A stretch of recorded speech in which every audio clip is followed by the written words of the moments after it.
I'm very tempered, actually. You understand that. Catch this.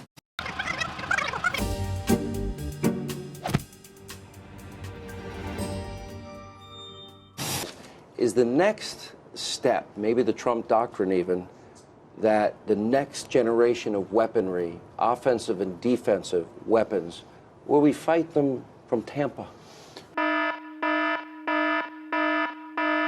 So President Trump's interview with Sean Hannity a few weeks ago was the latest word salad that he has given us all, attempting to describe his approach to U.S.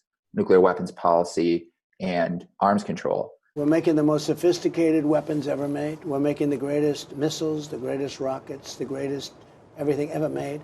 Our nuclear is now up to snuff at a level that it's never been. So Trump has repeatedly stated, pretty much since 6 months into his presidency, that he has already completely revamped, rebuilt, and modernized the U.S. nuclear arsenal.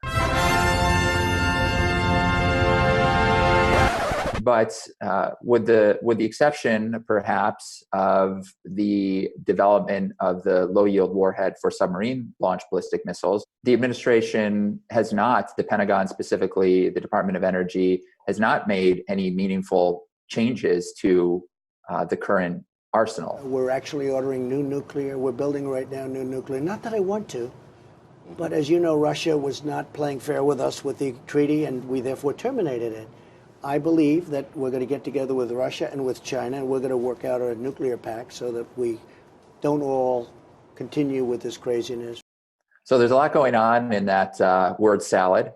In fact, what the United States is pursuing specifically in response to Russia's violation of the INF Treaty is actually a conventional military response.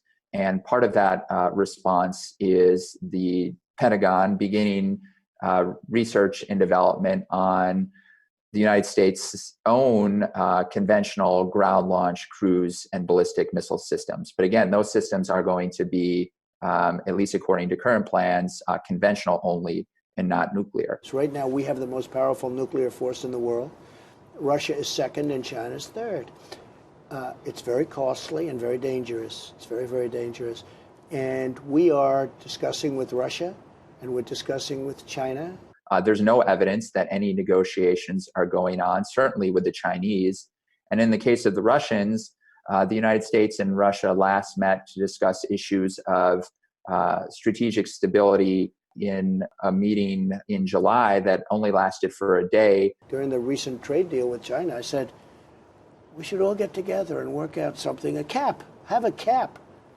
We don't need 10,000 weapons, have a cap.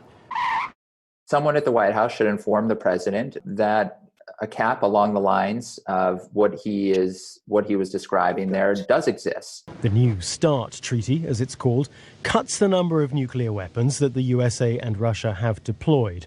It establishes a new monitoring regime and it strengthens non-proliferation. If New START expires with nothing to replace it at that time, if it's not extended, then there will be no limits on the size of the U.S. and Russian nuclear arsenals. For the first time in roughly 5 decades. We'd have to have trust but verify, though. Sure, 100%. We need all of that. And just reinforces again the need to extend New START, which does have a very robust verification and monitoring regime. Well, look, I'm the one that terminated the agreement. They didn't terminate. I terminated because we found them, they were doing things that they weren't supposed to be doing in the agreement. So we had an agreement, a non-nuclear agreement, and we had all sorts of limits. And we were the only one that was paying attention to it. That's not fair. But now they know we're a different country.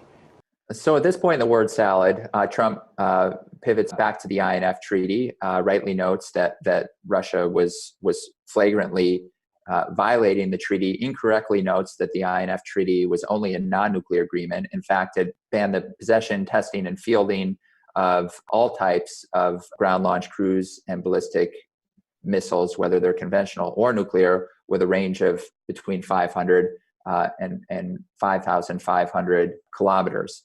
the president withdrew the United States from the INF Treaty without any plan for mitigating the negative impacts, particularly to security in Europe. So overall, I would argue that the administration has both laid the groundwork to compete in a new arms race and made the likelihood of such an arms race more probable.